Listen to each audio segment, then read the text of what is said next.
It was supposed to be simple, just a weekend, 2 nights, that's all. I had a business trip I couldn't get out of, and my usual babysitter had a family emergency. I was scrambling for options, worried and stressed, when Amanda, my older sister, offered to help. She said, "Don't worry, I've got him. He'll have fun with his cousins." And I believed her. Maybe that was my first mistake. Amanda had always presented herself as the capable one, the one who had it all together. A mother of two, a job and behavioral support, a well-kept house in the suburbs. She was loud, strict, always in control, but she had never shown signs of being cruel, at least not openly. So when she said she'd watch Liam for the weekend, I thanked her. I even felt relieved. Liam was excited too. He loved his cousins and was thrilled to be going on a mini vacation. I helped him pack his bag, including his sketchbook, science kit, and favorite hoodie. He told me he'd show Aunt Amanda the volcano project we made together. He had no fear, no hesitation, just pure, open-hearted trust. I dropped him off Friday morning, kissed him goodbye, and told him I'd see him soon. He smiled and said, "Okay, Mommy, I'll be good." I had no idea that would be the last smile I'd see from him for days. The weekend dragged on. I texted to check in, got a few short replies. He's fine. All good here. No photos, no calls from Liam. I assumed she was just busy with the kids. Still, something gnawed at me. A quiet unease I couldn't shake. When my work wrapped up early, I decided to head home ahead of schedule. I didn't tell Amanda I was coming. I figured I'd surprise Liam, maybe take him for ice cream on the way home. I pulled into her driveway late Sunday afternoon. The house looked normal, peaceful even. I walked in, expecting noise, toys on the floor, maybe my son's voice echoing down the hallway. But instead, there was silence. Her kids sat on the couch, glazed over with screens. Amanda was in the kitchen, swirling a glass of wine like nothing was wrong. I asked her where Liam was. She shrugged, barely looked up. "Out back," she said, "in the garage. He needed some space." The second I opened the garage door, everything I had been trying not to fear became horrifyingly real. The air inside was cold, damp, and smelled like dust and gasoline. The light from the doorway barely reached the back wall, but I saw him, my little boy, curled up on a thin pile of old blankets, knees to his chest, arms wrapped tightly around himself. His face was pale, streaked with dried tears, lips trembling. He didn't even look up at first. He was shaking. My heart dropped. I rushed to him, dropped to my knees and pulled him into my arms. He didn't resist.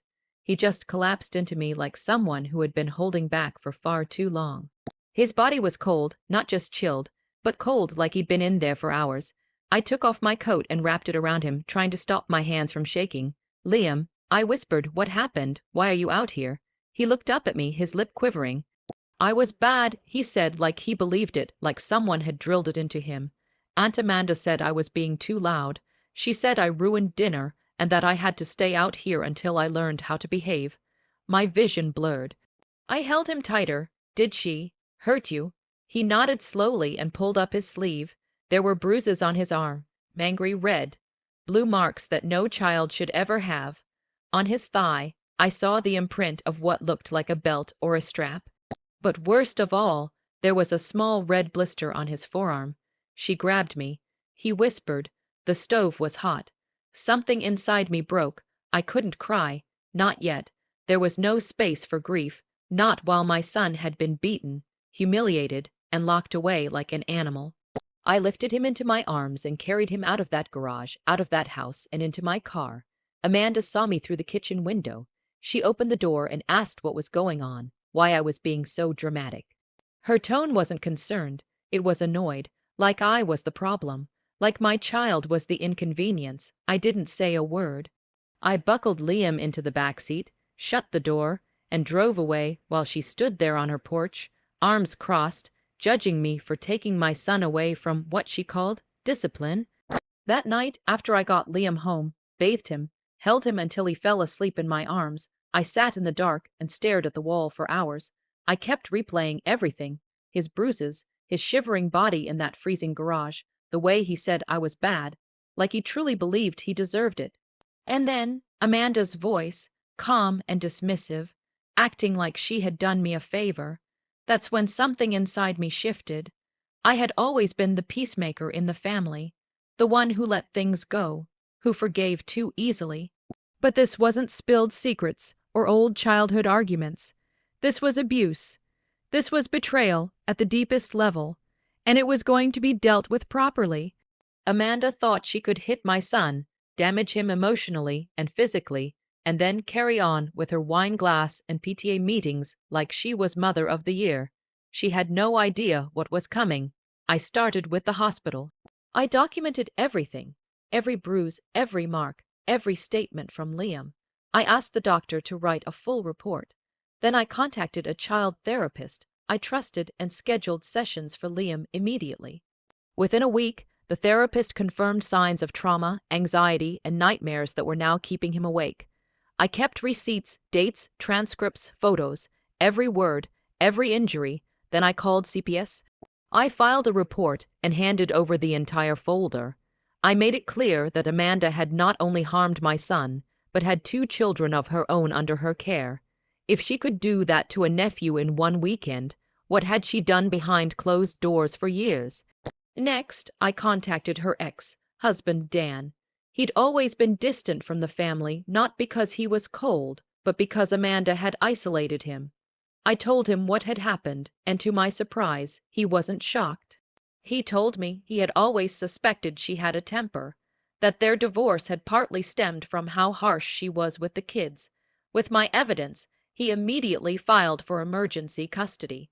The system doesn't always move fast, but with a therapist's report, medical documents, and a statement from Liam, it moved faster than she could have imagined.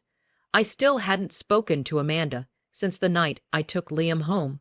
She sent texts, left voicemails, told my mother I was overreacting, but I was done explaining. I didn't owe her a single word. I had learned something vital. Sometimes silence speaks louder than any scream ever could. The day the court handed Dan temporary custody of Amanda's kids was the same day I finally let myself breathe again. It had only been 3 weeks since the garage incident, but it felt like a lifetime.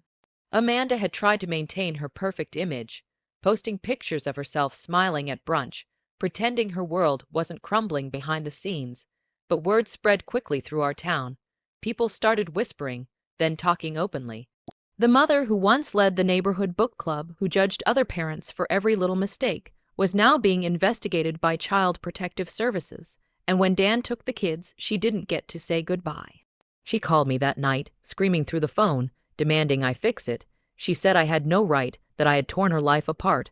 I didn't yell back. I didn't even answer. I just listened until her rage turned into sobs, until she finally hung up. That was her moment of reckoning, and I didn't have to lift a finger to force it. Over the next few months, I focused entirely on Liam. His nightmares didn't go away overnight, but they began to soften. He started smiling again. He picked up his sketchbook and began drawing volcanoes and planets just like before. He still asked me sometimes why Aunt Amanda hurt him. I never lied. I told him some people are broken inside, and when they don't fix their pain, they try to put it onto others. But it was never his fault, not 1 second of it. He believed me. Slowly, trust returned to his eyes. His laughter came back. That, more than anything, was my real victory. Amanda's world unraveled quietly. CPS closed in with more questions. Her work found out about the investigation. She lost her job. Some of her closest friends stopped returning her calls. Even my mother, who had always defended Amanda's every flaw, began to see the truth when she visited and saw the fear in Liam's eyes at the sound of Amanda's name. It wasn't long before she called me in tears, saying she was sorry for ever doubting me.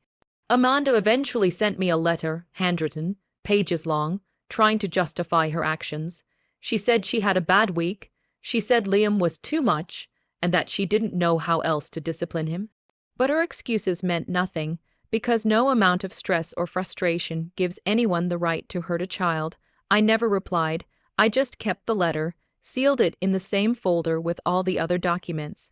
Proof of her cruelty, evidence of my strength, and a reminder of why I'll never let anyone treat my son like he's anything less than everything. Looking back, I used to wonder if I'd done too much, if exposing my own sister, tearing her carefully constructed world apart, had somehow made me the villain. But now I know the truth. Protecting my child will never be something I apologize for. What Amanda did wasn't a mistake, it was a choice. She chose to hurt a defenseless boy, to strip him of safety, to make him feel like a burden for simply being himself. And I chose to fight back, not with fists or fury, but with facts, with strength, with unwavering love. I didn't need to scream or beg anyone to believe me. I let the truth speak for itself, and it roared louder than anything Amanda could fabricate. My revenge wasn't about ruining her life.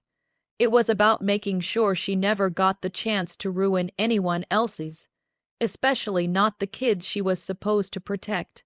I didn't burn bridges. I built boundaries. And in doing so, I gave my son the greatest gift I could, proof that his pain mattered and that no one, not even family, gets a free pass to hurt him. He will grow up knowing that he is valued, protected, and deeply loved. That when someone crossed the line, his mom stood up, drew a new one, and made them beg for the forgiveness they never truly earned. This wasn't just about revenge. It was about justice. It was about healing. It was about breaking the cycle of silence that so many families carry for generations. I stood up for my son, and in doing so, I stood up for every child who's ever been told to sit down and stay quiet. And if Amanda has to live with the fallout of her actions, that's not my burden to carry. That's hers. I'll carry my son, safe, whole, and free, and that is all the victory I'll ever need.